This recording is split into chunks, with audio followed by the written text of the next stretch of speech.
جو بل لایا جا رہا ہے یہ وقف کو بچانے کے لیے نہیں، وقف کو برباد کرنے کے لیے، مسجدوں کو، درگاہوں کو، قبرستان کو مسلمانوں سے چھیننے کے لیے لایا جا رہا ہے، اور اس کا مسلم سماج ریجیکٹ کر چکا ہے۔ آئیڈیالوجیکل بنیاد پر مسلمانوں کو اپنی ورشپ سے محروم کرنے کے لیے، کیونکہ وقف مسلم سماج کے لیے ایک عبادت ہے، اس کو چھیننے کے لیے یہ بل لایا جا رہا ہے۔ ہم اس کا کنڈیم کرتے ہیں۔ جو ہمارے آنریبل ممبرز نے بھی کہا ہے جوائنٹ ورکنگ کمیٹی وقف کے، میں اس سے اگری کرتا ہوں۔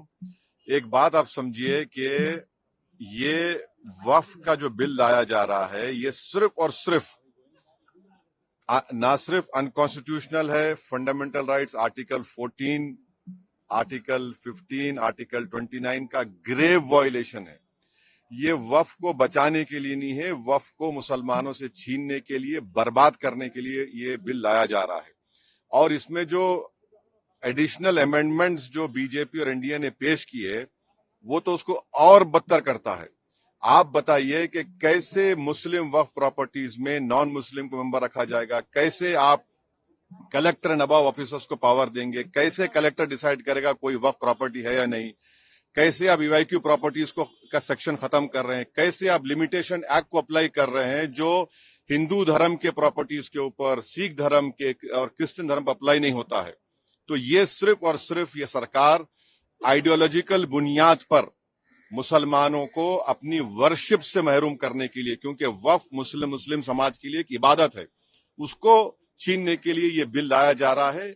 ہم اس کا کنڈیم کرتے ہیں۔ اور دوسرے جو جے ڈبلیو سی میں ایسے اسٹیک ہولڈرز کو بلایا گیا جن کو بھارت کے سمویدھان پہ کوئی بھروسہ نہیں، جن کے ایسے آرگنائزیشن کو بلایا گیا جن کے آرگنائزیشن کے ممبرز آتنکوادی کیسز میں اریسٹ ہوئے ہیں، مرڈر چارجز ان کے اوپر ہیں، ایسے لوگوں کو بلایا گیا ہے، اور جلد بازی میں یہ جے ڈبلیو سی کی رپورٹ کو دیا گیا ہے۔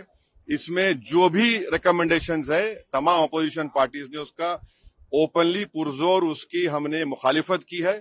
اور آج اسپیکر صاحب سے ہم نے جو ملاقات کی تھی، اسپیکر صاحب کے انٹروینشن کے اوپر جو dissent reports opposition MPs کے تھے جس کو ریڈیکٹ کر دیا گیا تھا، اس میں سے 70% ریڈیکٹڈ ورژن کو شامل کرنے کا اسپیکر صاحب نے ایشورنس دیا ہے، جو آج ہوم منسٹر نے بھی اس کو کہا ہے۔ مگر یہ جو بل لایا جا رہا ہے یہ وقف کو بچانے کے لیے نہیں، وقف کو برباد کرنے کے لیے، مسجدوں کو، درگاہوں کو، قبرستان کو مسلمانوں سے چھیننے کے لیے لایا جا رہا ہے، اور اس کا مسلم سماج ریجیکٹ کر چکا ہے۔ Thank you.